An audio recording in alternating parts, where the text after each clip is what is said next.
and welcome to the SmackDown Preview. I'm Adam Wilbourn from WhatCulture. Joined by another one of the Dudley boys, Michael Hamflett from WhatCulture. Here to look ahead to tonight's episode of Friday Night SmackDown. But before we get into it, if you're a fan of this sort of thing, make sure you subscribe to WhatCulture Wrestling on Apple Podcasts, Spotify, Amazon Music, and YouTube, where we do daily wrestling podcasts where we're not going to review SmackDown, but doesn't matter. The show formerly known as NXT 2.0. AEW Dynamite, AEW Collision, pay-per-views, premium live events. We have interviews, roundtable discussions, and a round of the week complete. A very good quiz, of course, on WrestleCulture. As I said, though, joined by Michael Hamflett to look ahead to tonight's episode of Friday Night SmackDown.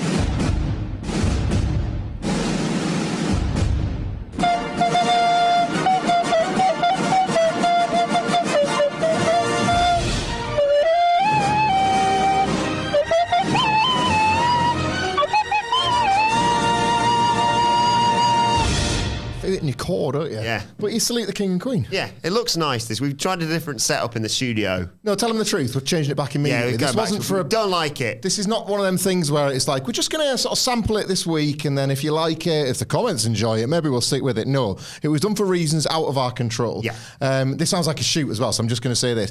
There's like gaming podcasts, and the gaming guys can have it however they want, and they're very welcome to it. WhatCulture Gaming Podcast, wherever you get your podcast from. Nothing to do with the excellent WhatCulture Gaming Podcast, nothing to do with the excellent WhatCulture Wrestling Podcast, just other things we had to be put in place. And also we were too lazy to set it back to normal. Slightly. Wilbourn will have it back right for WrestleCulture later on. You're going to see this on Saturday for the Battleground preview. Excuse me, where are my manners? I've just forgotten the name of the NXT PLA I literally just mentioned. What's the PLA I just mentioned, Wilbourn? That would be NXT Battleground. You're grounded! Battlegrounded? But man, you're a winner. Ding, ding, ding. That's a desk. You're a winner, ow. Oh, God. I need to lay down and recover from this. Where's the best place to lay down and recover? It's funny you should ask, because off the top of my head, I'd probably say the beautiful Oyo Hotel and Casino, Las Vegas, Nevada. Please, for God's sake, follow me on Twitter. We have to have some serious talking of the turkey in the DMs about a trip to WrestleMania next year featuring the WhatCulture live show. There are people watching this video right now, Oyo Hotel and Casino, that would visit your beautiful establishment to spend money, $2 beers, $1 blackjacks, maybe some chicken wings at Hooters, and then come and see the WhatCulture live show. It would be a great old time. You know, they've got like me and Sidge had a game of, I don't know if like one of our viewers or listeners would understand this game, like a basketball, but like in a pub setting. Me and Sidge had a game of that as well. Shooting hoops, basically. Shooting hoops, pretty much. In like a cabana bar they've got. There's a pool out the back. Don't know if you're aware of this. Sun's always shines in Las Vegas. So you got the beautiful sunshine beaming down on it. Oh, yo, reach out, because we want to reach in. Well, the bright lights will be on for SmackDown tonight as well. Because... different chairs, same old podcast. Number one. I'm genuinely really excited for this show because it's got the perfect mix of like matches I'm excited about, a follow-up from last week, and some bollocks. Yeah. It's big three, basically. It's slightly different from Sidge's trifecta. It's a trifecta. I've said this before. Indeed. Like, without nonsense, it is not WWE. Without matches that, like, amongst critics, only break the 3 3/4 ceiling, like, it's not WWE. And without some promos, and ideally, a promo train, is it WWE? I'm really excited because we're only a week or so away, obviously, from Clash at the Castle. This time next week, we'll be talking about a show in Glasgow, Scotland. It's going to be hot at the Hydro. But before that... Do you know who's at the Hydro this weekend? Who? Oh, wait, Biffy Clyro, I'll go. If I was to pose the question of, should I tell you? No. Give you kisses. No. Whisper, honey. No. God, I wish I could go, right? I know somebody that... Have you already seen them? Yes, I have. Girls Aloud, ladies and gentlemen. I went to a Girls Aloud date on the Manchester tour, top 5 gig of all time, easily. And all I've seen, because it was early in the tour, all I've seen on when you click the hashtag, and I click the hashtag, the Girls Aloud show, you just see other footage from other nights of the tour. And honestly, I've seen people that have gone to like multiple nights when they're in Girls Aloud are in your city. Like they do like 3 or 4 nights, and they've gone to all 4 dates. And I think they're in Glasgow twice. And it's like a week before the Fed, and it was like, if it was up to me, I'd just like spend a week there. Like, Girls Aloud, WWE, bookended, miss my kids and wife. So I'm obviously Nicola Roberts in Girls Aloud. The best one. Which one are you? Are you daring to go for Cheryl? No, I am... Kimberly? I'm Kimberly! I used to have a bit of a thing for Kimberly back in the day. I've got a thing for all the Girls Aloud, but like only in the sense musically, because they're an absolute hit machine. Because, and I'll show you this video when we get back in the office, as I think I've told you before, I am still listening, don't worry, I'm just looking up something on my phone. It's absolutely fine, it's probably vulgar. I once served a tray of vodka and Red Bulls to Girls Aloud. What? And they were so incredibly, impossibly, like, beautiful in real life, I couldn't speak. They were like, thank you. And the words, like, I'm sat here on a podcast right now, I had none. I had not a word to share. What are you seeing there then, mate?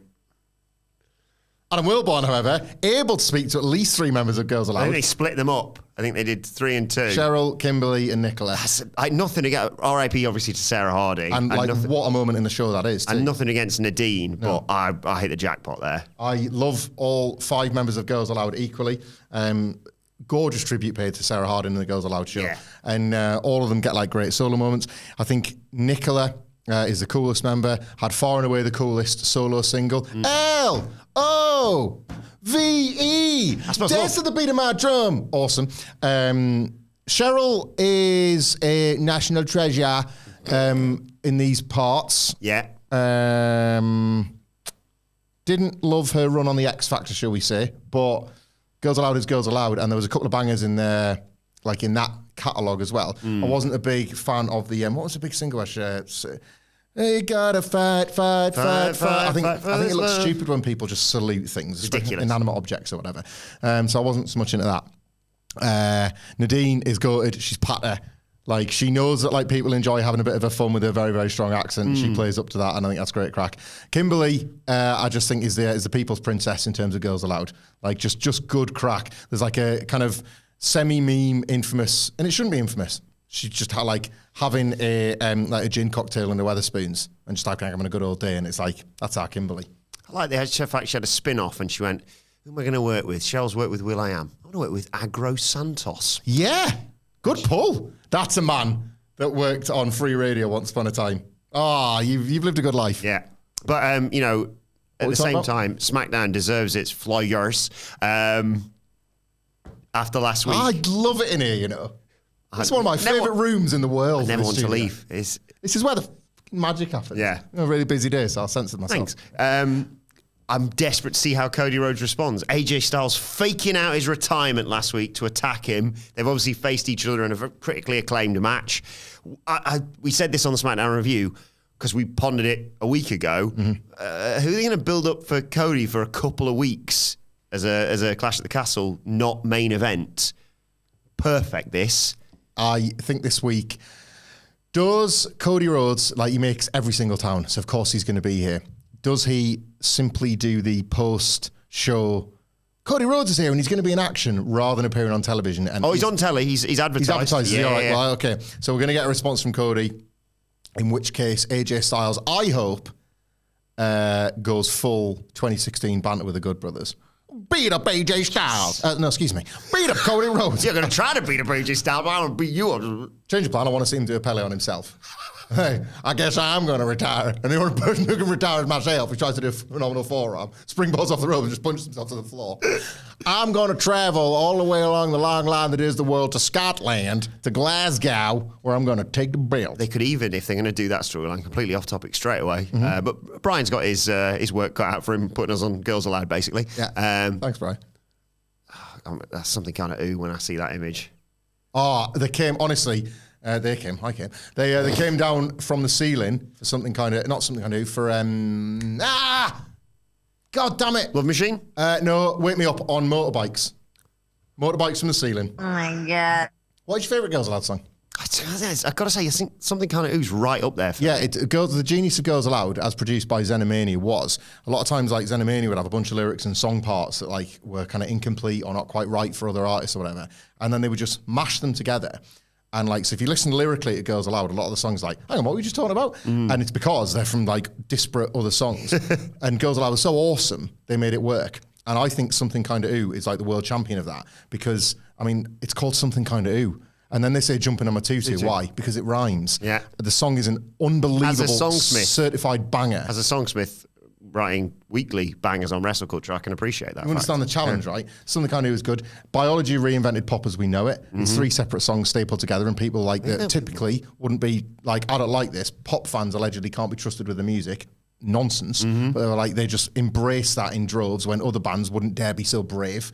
Like, I welcome some of the Pitchfork 9.2 bands to produce something as good as Biology. One True Voice never did that, did they? They did not. They followed their heart right up number 2. Because Girls Loud was number 1 with Sound of the Underground. And it was, the song was poopy as well. Indeed, it was absolute nonsense. They didn't have Shakespeare's way with words. No. They couldn't write a sonnet and put your name upon it. But the promise we made to these viewers... Us love you. Nothing at all that you do. You're stuck watching us. I was going to say, if AJ Styles says he's going to beat up himself, they could actually circle back to that new Dave Bautista film. Have you seen this? Heard about this? I haven't, no. Scott was telling me about this, of the WhatCulture Gaming fraternity, I was about to say there, with their initiation processes, obviously. Apparently, spoiler everyone, I think this is the one that Drew's in as well. Dave Bautista, the character he plays, he's like a famous assassin, and he finds out he's unfortunately got like a terminal illness, and he's like, I'm not going to let that take me out. I'm going to have some fun with it. And he puts out a hit on himself. Right, okay. And then basically the next day, ring, hello, Dave Bautista here. All right, mate, it's your doctor. Turns out we messed up, you're absolutely fine. He's like, oh no, I've put a hit on myself. This is the one thing we didn't want to happen. Basically, if John Wick went, come and try and kill me, rather than like the other way around of like, you've killed my dog, now I'm going to kill everybody. A great plot. Yeah, can't wait for that. Yeah. But that's the storyline they could do with AJ Styles. But I don't know. I don't know whether AJ leans all the way in and legit comes out in a salmon jacket this week because of the Mark Henry comparisons, whether Cody does his promo. Like, Wait a minute. Oh, what is going on there? I never know, man. What about if, because AJ's frustrations last week came with like, and he battered Cody Rhodes, right? He did the Styles Clash off the steps. This idea that like, yes, you beat me at Backlash France, but he did make a point of saying, like, this is the house that AJ Styles built. And there's obviously a lot of resentment that Cody has come in and become this world champion in a way that, like, AJ hasn't been for several years now. So it's rooted in real feelings and competitive spirit and all that sort of stuff. What if AJ Styles, right, comes out, like the big Cody Rhodes entrance music hits on the wall, and it's AJ Styles dressed as Cody, right? He's dyed his long hair blonde for the week. He's in the big jacket. He's got like a rubbish tattoo on his neck, something like that, an AJ logo. You got the Good Brothers like giving it spark. The AJ logo's great. Good like sparklers, or like they can be on all fours like Pharaoh, something like that. And then like they're like a pantomime horse. Yes, pantomime horse Pharaoh, right? And then AJ gets in the ring, and like you think, hang on, this is a really good Cody Rhodes impression. What would be the one thing to set it off? Like I you know, my memory always goes in these podcasts. I can't remember how Cody Rhodes starts his promos. How, like, if you could, I can't. If you could sort of reflect how AJ Styles would kick off a Cody Rhodes promo, how would that sound? Oh God, no, I'm gonna have an aneurysm one of these days. Howdy, what do you guys want to talk about? Yeah. I had the opposite, you see. I think yours is better, though. That Cody Rhodes, AJ's out there like, got him, and I'm going to take the title. You know, I took his moment from him last week, and I'm going to take the title from him in Scotland. And Cody Rhodes comes out, he's bandaged up, and he's like, oh, that bloody Styles Clash off the stairs to the floor really hurt me. And let me tell you, after the beating you gave me, the one thing Cody Rhodes is not ready to do is face you in Glasgow, Scotland. But I believe that the WWE fans deserve an adequate replacement. I think you know the guy, and he does that, and somehow inexplicably his face becomes the Scottish flag, and it's Scott Dust. Scott Dust. I love it. I think that should be the first pitch. Scott Dust versus AJ Styles, and AJ Styles does like that confused face that he does better than anybody because it's always a shoot. Why's your face? Why is it blue? Because it's a Scottish flag, AJ. I'm genuinely buzzed to see how they react to this, though. Yeah, because I don't think you can go wrong from here. No, it's a rematch that I didn't know I wanted. It's a rematch that can't top the original. I don't think that match is getting topped all year, personally. Like, challenge laid down to WWE, I suppose. Like, AJ and Cody was perfect, right as it was. Will the SmackDown GM, can't remember his name, like add a stipulation here, because he must have felt infuriated that he was worked by the OC last week. Like they were running guard as like SmackDown GM was trying to do something about it. Could he put them in a cage? Could he put the not the like AJ and Cody? Could he put the OC in a shark cage? Could he put the Good Brothers in a shark cage? They were still getting their money's worth out of that. Yeah, them two like looking down. I'd have the opposite. I'd have him say, "Well, if you have the match take place in a shark cage and have the Good Brothers patrol the ring." Seen that MMA thing where they've set up a fighting league, but they're in a car. Yeah, so they start with their seatbelts on. It's the maddest thing I've ever seen. Kind of great. It's a bit like when you see Team MMA. And then inevitably somebody gets a numbers advantage, and then it's not a numbers game; it's a numbers bloodbath. It's not like they're up 5-4 on the Survivor Series teams. How's this going to play out? Well, luckily wrestling's at work, and people have to tag in and out. This is real, and your mate's running towards you, and there's nothing you can do about it. What if he says, "Well, if you can have your mates in your corner, I can have mine, and if you can have Kane, I suppose, in your corner," and he has Taker and John Cena in his. For Glasgow. I was wondering who you were going to go with as like Cody mates, but yes. Who right now a roster? So like Sean Spears you could bring in. Has Cody got any like... Mates? No, he used to have loads on Raw, but he left. I miss him. Yeah, who could Cody bring in to like deal with the Good Brothers? Oh my God. Preemptive. You've got the Good Brothers. I know some good brothers. Oh, so boom, boom, boom, boom, wow, boom, boom, boom, boom, and the music plays, but we don't know if they're back together. I thought you were just going to say bring Goldust in. Oh yeah, that as well. So we've got about 6 things there, including Cody as Scott Dust. So tick, mother effing tick. Jade Cargill versus Indy Hartwell tonight as well. Oh boy, gonna kill her. I hope so. Jade Cargill working the Indies. There you go, everybody. Everybody, you mean there you go, you bullet point. Jade Cargill works the Indies. No, I've already got my question mark exclamation mark for the Tongaloa segment later. How are we doing for time? Because we haven't got a big timer over there. All right, yeah. We're up against it for studio things today. This is a test. This is a test. Don't butch, please. I'd run her over here. Yeah. Indy doesn't she's not doing anything at the moment. Candice is injured, unfortunately. Yeah, the tag. Unless I suppose you have. What if? Oh, right. You can have a squash, but it's like Jade Cargill got the match won. She's showboating. Mm-hmm. She's class, obviously. Yep. But then out to ringside comes Shayna Baszler and Zoe Stark, and then out to ringside. Hang on, let me work this out. I always get them confused. Shayna Baszler, Zoe Stark, Bianca and Jade get into it then without any hands being laid on anyone. Then also out to ringside comes Alba Fire, and the referee's like, "What the bloody hell are you doing here? Get out!" Whilst all that's going on, I suppose, still counts. Indy Hartwell turns around, boom. There's Isla Dawn, black goo. Yes, Isla Dawn touches everybody's leg, and they all of them spew black goo, and it's like that end of the Office murder mystery episode where we're all going like that.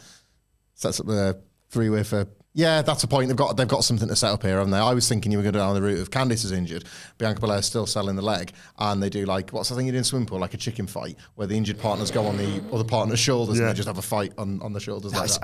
Like Rock'em Sock'em Robots, but with humans. I had, when you get the time hop stuff on your phone, very recently, I had the time hop of mine and Anne Louise's holiday to Dominican Republic, which almost bankrupted us, to be perfectly honest. Right. It was great. I got horrifically sunburnt one day. No way, you? Yes. Because I thought, well, this is fine. I'm under a slight bit of cover for 10 minutes whilst we're out swimming in the open sun and ocean and stuff like that. Oh. So the rest of the photos of me in the hotel pool, I've got a T-shirt on. Yeah. But at the same time, that also, kept Did that not get stuck to you? I don't know how this works. Yeah, but it was better than the alternative, I've got to be honest. Stay safe out there, guys. Yeah, I stayed off the slides for a bit, and you know much. You can probably guess how much I probably love a slide. Nicola Roberts et al. Stay safe. But can't all tan beautifully. Anna Louise and I took turns electric chairing each other in the ring. Oh yeah, in the ring in the pool. Yeah, got serious back and hip injuries. That's my thing. All inclusive, nice place. Have you got a wrestling ring? That's my deal breaker. I insist on electric chair and a loved one. You never seen WWE?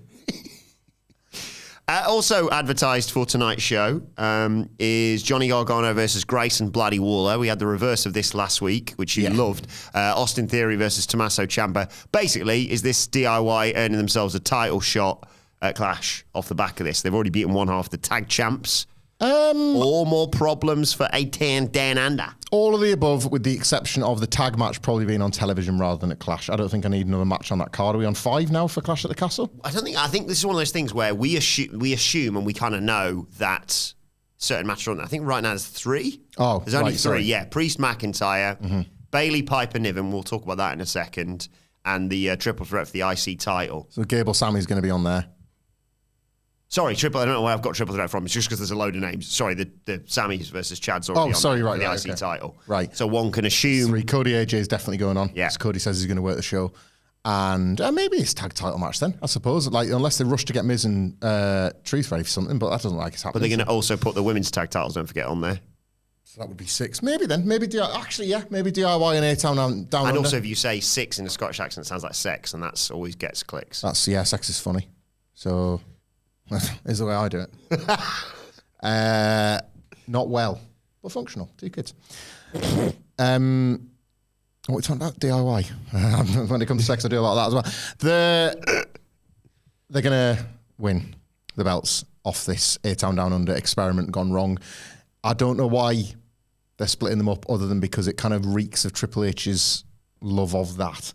Like, put the belts on them, got bored of them. They need to free up Grayson Waller to take a ridiculous spot in Money in the Bank. Yeah, Grayson Waller out of the Money in the Bank to sort of either drive the wedge or if the wedge has already been driven. I like, of course I like it, I said it myself, I like the idea of him being like there's going to be one space allocated to it and I don't know if Grayson Waller's just negging the hell out of Austin Theory. Look what happened when you did it, you utter loser. You brought embarrassment to that case. I'll bloody fix this. And that's kind of where this is born out of, isn't it? Like Grayson Waller out loud says your career was done and dusted before I came along and saved it. I mean, folks... And I mean, folks, where's the lie? So you won Money in the Bank and you cashed it in for the US title. And lost. And it was a title that was being defended in open challenges. Yeah. Right? I ask you, Wilbourn, because I do believe DIY will win the titles. What then? Are they... I don't know if this up split's and happening, by the way. I think this might be... You think they're going to fix it? Like, what? Because what otherwise? An Austin Theory babyface turn? Because I think they know long-term DIY cannot coexist with each other. Look how many times Ciampa has betrayed Gargano. One new beat. But maybe, I don't know. It's just they're... Not yet. Come on, not yet. No, but I'm just saying, this spectacle of SummerSlam kind of hangs over everything. I keep forgetting that we got Money in the Bank in the interim. I'd like DIY to win the belts there because that's Gargano's hometown, isn't it? It's just Summit. It's just nice for him. But, like, they'll probably win them before that. Clash, possibly. Anyway... This is Gargano Waller, yeah? Yes. So what they've done is they've preserved Gargano and Theory. Because there's way law that some people enjoy. I love it. So, yeah, the tag match is coming. DIY will probably win. And in the meantime, I would say here, Austin Theory botches help in order for Grayson Waller to lose, as if to say, prove Grayson Waller correct that he is a bumbling clown without his guidance. Grayson Waller has the match won, so much so, Austin Theory preemptively celebrates, jumps up on the apron, and because it's Grayson Waller and he's a good personal friend of his, takes off his boot. He's going to do a shoey. Tommaso Ciampa hits him in the bollocks. He effectively missed Grayson Waller, who then gets hit with... Because his mouth full of booze. Brilliant. Tick. There you go. Well, whilst one team may be splitting up, another group may be adding another member. You may not have ever seen this sort of thing before, but I don't even want to go down this road. Legado want to recruit Andrade. And do you know how they're going about that? Go on. Angel versus Apollo Crews tonight on SmackDown. Who wants to watch this? Triple H is booking it, and I doubt even he wants to watch this. He's like making hurdles for himself, isn't he? We love Angel and Apollo. Yeah. So lazy. So... Do you reckon Apollo tries to warn Andrade, I've seen into the future, and it doesn't end well for you? Yeah, you don't need Apollo's pink eye to spot that. Like, absolute criminal sort of treadmill booking here. And that's ignoring the constant... like sort of very, very fair accusations of just like racial profiling, marginalising of acts into groups based on their ethnicity, however you want to put it. Like, the Judgment Day remain a rule-proven exception in terms of their ethnic and gender diversity, as opposed to pretty much every other stable in the company, and they're the most over. What a shock, right? I hate this. Andrade evidently hates it, already booting off about his place within WWE earlier in the week.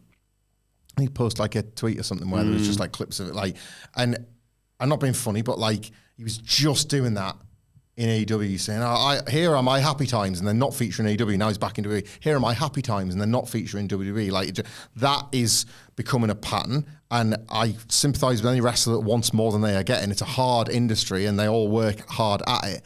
But this is just not entertaining. Like, Apollo Crews as the extra in all of this is not helping him, unless this is where all this goes, and he's the one guy that benefits, because you're kind of so sick of the sludge the rest of these mid-carders are caught in, that like Apollo Crews is just the one that gets to feel like the special guest in it, and he gets a benefit. I'm eternally hopeful, as you know. Yeah. Positivity exudes regularly from me, certainly on these podcasts. Oh, it's all the time. I can see a scenario where Andrade reluctantly accepts Legado's help, and then, I mean, again, it's a really tight turnaround. What's the word I'm looking for? Subsumes Legado, kicks Santos out, takes over, and uses this to get a title shot with Cody at Money in the Bank. Oh, all right. What's this? Santos has turned babyface again already? Yeah, maybe. Like, or they both try and, like, Andrade's like, yeah, I'll come into your group if you help me get a title shot. And Santos is like, hey, wait a second, I thought I was the boss of you. Yeah.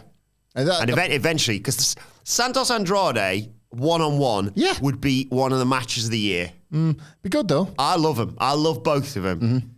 I mainly love Andrade spinning back elbow. I think it's one of the best moves in wrestling. And I love a lot about Santos, I think especially his whistle. I think it's like one of those things that doesn't get spoken about, like the Santos Escobar fall off in 2024, that I don't think has a lot to do with him.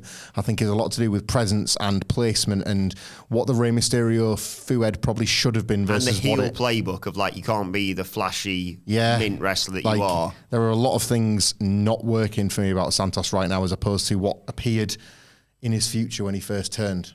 And I don't know where any of this is going, other than I would fully expect Apollo Crews to lose.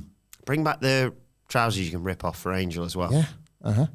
Of course, contract season for him and Humberto, so maybe they will. August, that is, so. Hopefully they will focus their intentions on this group, because I think collectively, whether or not Andrade's in there, I think they're great, but you just can't have them continuously feud with the LWO, for example. No, can't go on forever. No. Let's talk Bayley. Okay. The match, as I said, is on the page, but I feel like she needs a bit of something of, like, it's not going to be as easy as you think, Piper, because it's going to be a weird dichotomy, isn't it, of, like, Piper Niven, Scottish, but also Bayley, biggest babyface in the United Kingdom. I'm glad you started with it's not going to be as easy as you think, because I feel like that's what somebody needs to say to Triple H about booking Bayley as the world champion. Yeah. It's been a very half-baked reign so far. Like, creatively, she's not really. She's done this thing, and I hate it in wrestling. And I hate it more because it often happens to non-American speaking champions, where the champions become the special guests in their own story. Yeah. I hate it. I really hate it. Whether or not it's because you're in a three-way and the other two have a more compelling rivalry, which is what happened to Bayley with Backlash France. Whether it's happening here because you're fighting somebody who's got the local, like, flavour. Like, Piper Niven hasn't got a story. She's not got a winning record to speak of, but Scottish. So in she goes, right? That's two post-WrestleMania programs in a row where Bayley's been the special guest, but I'm going to stop talking because I'm trying to What is going on up here? I never know, man. What happened last week with Bayley, Piper Niven, and Chelsea Green? Piper Niven got the win in a tag with Bayley and Naomi. And how would you describe Naomi's relationship with Bayley? Friendly. We beat you. We can easily beat up Naomi again and take her out of action, maybe even for a triumphant return. Let's say for Money in the Bank, she'd be class in there. Ahead of her joining up with the babyface bloodline. And with your track record here, Bianca Belair still hates you. Without Naomi, you haven't got any buddies. And that is how you guarantee Bayley gets cheered more than Piper Niven in Scotland. Bayley buddies in kilts. Yes. And like, because they're bursting out with the thing and they've been trapped in there for, when she turned 2019, like nearly 5 years now, they come out in kilts and they all go, freedom! Like that. Bravey buddies. Brilliant. Well, that's done. Tick. What's next? I don't know how they, normally when it's like, so-and-so needs to go back to this character, so the heels cut their hair. Yeah. Don't know how the heels force a bobble into Bayley's hair. So she has to have the side pony. Say goodbye to the end of no side. You've been a babyface, you've been a heel. I mean, come on, Bayley, pick a side. Pony. God damn it. We scare ourselves sometimes, don't we? We do. We scare those within WWE when they're listening to it because they're thinking, well, they've come up with the idea now, but if we use it on this week's SmackDown, we're going to look like we're nicking. We have to save this for 3 weeks' time. Basically, we have a track record of, for quite a bit of time, we were booking a certain someone to electric chair their dad. Only because we knew the specific day and date it would happen. Exactly. Like, if you're going to book something 2 years in advance of the day, then you have to give it a bit of time. I'm just going to keep saying, bring back the Bayley buddies. Yeah. 'Cause it should have happened at Mania, but fair. It's like, might actually bite me at smart move. Well, she's going to get a huge pep regardless because she's winning the title at Mania. So let's save it for another show. Yeah. Well, I don't. This probably didn't make it on the podcast. It's so embarrassing. Probably didn't make it on the podcast, but I remember us constantly talking in the office over the desks about like how WrestleMania, right? Bayley, Egypt, yeah. Like that was definitely what we saw. That's my mistake editing. I think I'd cut that out. Didn't make it in. Yeah, because it was bollocks. And you've never been wrong. Everybody knows that. Yeah. You're the one true journalist in pro wrestling. Only one in the game, I hear. So, finally, my plans for Saturday morning. My lovely neighbours. Yeah. Sorry to I just remind remembered you. my wife's at a wedding. So hashtag love my kids. too blessed to be stressed. Whatever it is. Dad life. My lovely neighbours. I think I can say their names. If they're watching it, it'd be astonishing. Go on. Lindy and Darren. Well, for balance, I say I never got along with Lindy and Darren. There you go. We've covered it now. The dream neighbours to have. So much so that when they said, well, the kids are moving out now, so we might have to downsize, I was like, don't go anywhere. Yeah, please, stay, God. please, yeah. Also, shout out to, I shouldn't mention this, the postie Right. who turned to Anne-Louise the other day and apparently said, that's not Adam from WhatCulture, is it? Hey-oh, get in. I don't think I've mentioned this, did I? What? Oh, no, I did. I brought it up on the news. Shout out to Ross, by the way, in case he's watching. There was a first time, it was in a Burger King in Sunderland. Yes. Where, like, love the occasions where, like, a listener or a viewer... It's amazing. Like, says hello in the wild. It's Someone like... tweeted me the other day saying they saw me in Gateshead, but they're too embarrassed to come and say hello. Always come and say hello. Don't let anybody that you watch on the internet tell you that isn't like the funnest thing there is. Because Yeah. it is. They're lying to you. They're like, they're trying to sort of play it down. It's like, we are absolute losers. So for one tiny minute when somebody like says, oh, I like what you're doing, it's like, I guess we kind of are like NHS workers in a way. Yes, I did mention, we got some tweets over the weekend. I did mention, don't forget, by the way, 7 o'clock tonight, stand at your front door and bang your bin in support of the podcast. Bang your bin or pots for podcasters, yeah? My wife was there first hand for it, and it was the first time she'd experienced it like that. Where Make it was a din for the Dadleys. din for the Dadleys every Friday night. Din, din, din, din, din, din, din. Dadley din-dins. Yeah. Just before you tuck into your meal. Remember, put your meal down, put your tray down on the floor, tray, plate, dinner, get it all safely on the floor, which it will do because the cushion creates that nice balance. Yeah. Go out into your door. You don't need any sort of like inanimate object. You just shout, din, din, din, din, din, din, din, din, din. And then somebody will either hear that and be like, oh yeah, they're dinning for the Dadleys. Or they'll mistake it. They'll mistake it for when Wilbourn does the, you're a winner, on the battleground thing and be like, oh yeah, that's for that as well. One of our neighbours must have just hit the jackpot. Din, din, din, din, din, din, din. And then they know that you two Dadley's are... din-din. It's universally known. You don't need to People tell have been saying them. that for years. It's like how we eat, isn't it? Yeah. Dadley din-dins. Daddy, Sidge is going to hate this. Yeah. He already hates SmackDown stuff. He's going to... What you do messing about on a Friday morning for? Why am I getting people in the YouTube comments saying Sidge do a din-din?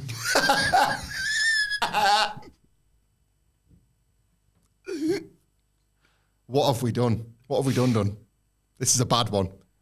We're going to get in real trouble for this. People think this is planned, this show. No, it never is. By the way, the person as well who said, "Oh, I saw you." Thank you, Ross. Anyway, yeah. My wife was both buzzed and then appalled that she remembers that this is what I do for a living while she goes and does a proper job. I want you to say this literally, right? Please. So that we're just going to assume this person's do. Twitter is how they look. So shut your eyes. Picture me walking through the Gateshead interchange when I'm accosted by Angry Hot Dog. Excuse me, sir. Yeah, because it's you, Angry Hot Dog's there. He's like, well, instantly you're my kind of person. What are we talking? Oh, I like your work. Well, I like yours too, Angry Hot Dog. Yeah. Angry Hot Dog, same goes for me, by the way. I often go to that interchange, so does Sidge, any of the lads from the office, if you see us.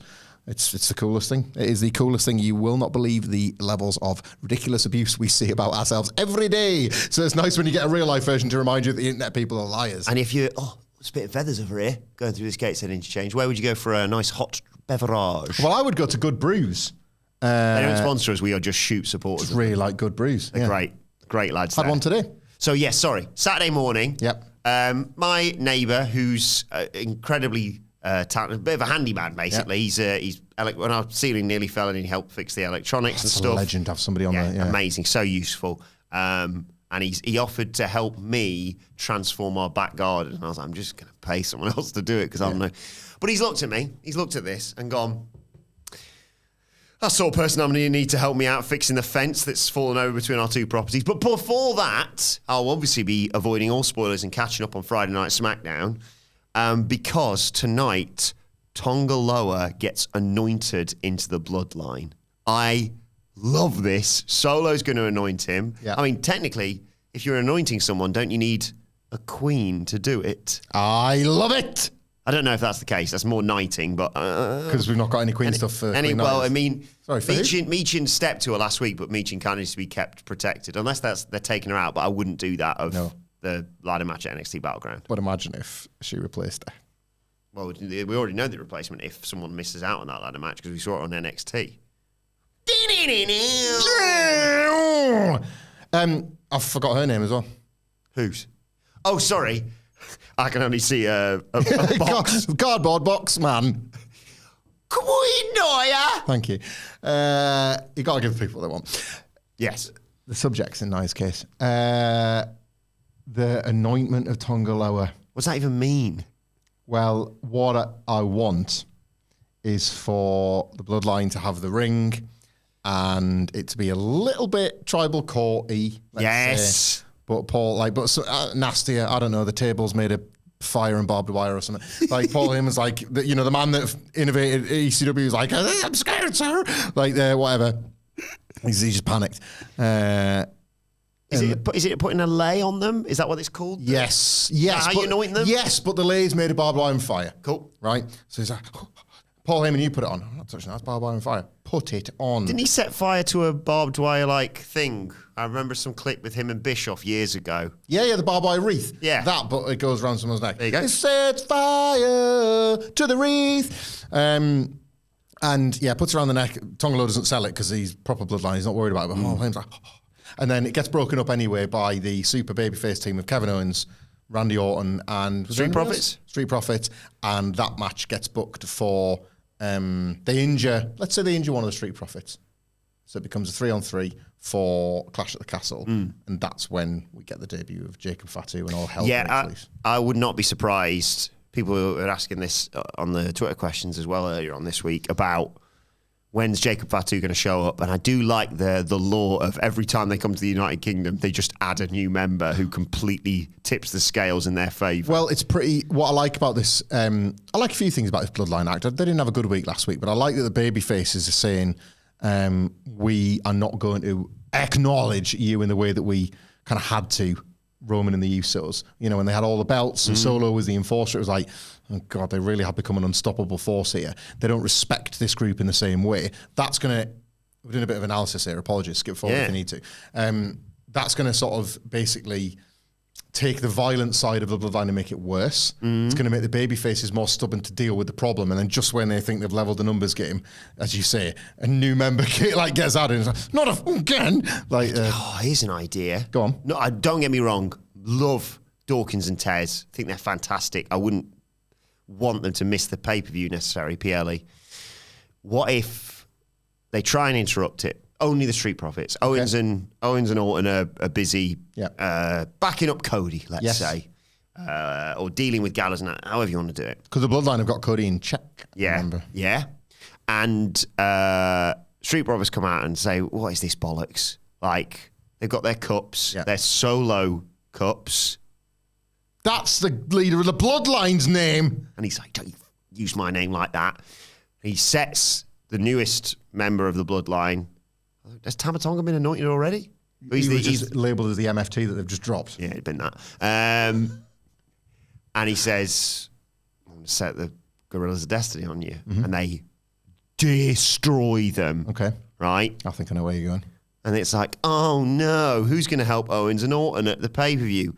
Bobby Lashley, ladies and gentlemen. And that is the reason that they're like, we need to get someone even bigger and scary. And Jacob Fatu. It's 3-on-3 and then there's a fourth. Yeah, I'm in. Why not? And again, Paul Heyman is like, not another one. Are you going to film me in on Bloodline business or not? I'm supposed to be a wise man. You're not allowing me to be very wise. I definitely approved this with Roman Reigns. Did you? Oh, yeah. We've been on the phone all day, actually. Do you know what I should do? Is have him question this. This is going forward. Yeah. And do you remember when Isaac Hayes kind of went a bit and they just used old clips of Chef that they'd put together? Yeah. That's just that, but with a soundboard for Roman Reigns. Hi, Paul. I approve of this by Solo. So there you go. This was been approved by myself, but it's like somebody else saying Roman by it's like Roman Reigns. Wait a second. Or like it's The Rock on one of your soundboards pretending to be Roman Reigns because he's the real tribal chief in all of this. Or he just... I don't need that tribal chief. I've got my own tribal chief. He's the final boss. Listen. Pay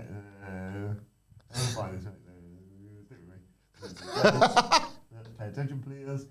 It's weird coming at this angle. It's different. He's like, I don't believe you. You have to prove to me that The Rock has said this is all right, son. He's like, fine. Hey. Solo Sikoa. You all right. Oh, there you go. It's like just this one little botch, a bit like when you press the oh my god button, it's got the Lou Bega on afterwards. They've just got like a wacky answer phone message instead. Can't wait. So much to look forward to on tonight's episode of SmackDown. Let us know your thoughts in the comment section below or on X at WhatCulture WWE. Or actually, you can follow both of us. You can follow Michael Hamflett at Michael Hamflett. You can follow me at Adam Wilbourn. Follow us all at WhatCulture WWE. Make sure you subscribe to WhatCulture Wrestling wherever you get your podcasts from for daily wrestling podcasts. We're going to be doing a bit of an AEW Q&A because they released the Collision card a little bit too late. Later on today, Wrestle Culture with hashtag Bloody Good Quiz. And as Hamflett mentioned, I think it's available as a podcast right now, but the video version as well, our preview of NXT Battleground. You're grounded! Battleground! You're a winner! Ding, ding, ding, ding is coming your way later on this weekend, I believe, as well. But yeah, lots to look forward to on SmackDown. How will Cody Rhodes respond to AJ Styles' attack as Jade Cargill versus Indy Hartwell? Will DIY manage to earn that title shot? Can Legado recruit Andrade? Bayley, Piper Niven, what's going on there? And Tonga Loa is anointed into the Bloodline. The SmackDown Preview podcast. It's got all this and no, so much more. We'll see you soon.